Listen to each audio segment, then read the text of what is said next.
Today I'm going to let you in on a little secret, and it's the number one secret in marketing. So come closer so I can tell you the secret.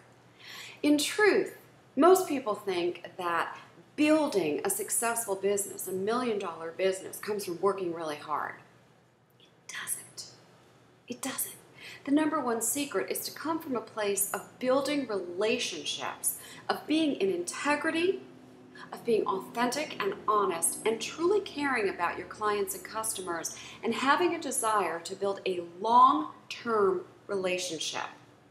That means that every decision you make as the business owner, everybody that you bring on your team, and everything that you do, say, communicate, be, deliver, the way your store or operation looks, the way your medical practice looks, whatever kind of business you're in, the way your website looks, your blog, your Facebook, everything is designed for one reason and one reason only, and that is to engage in lifelong relationships with the people that you're going to nurture and care about.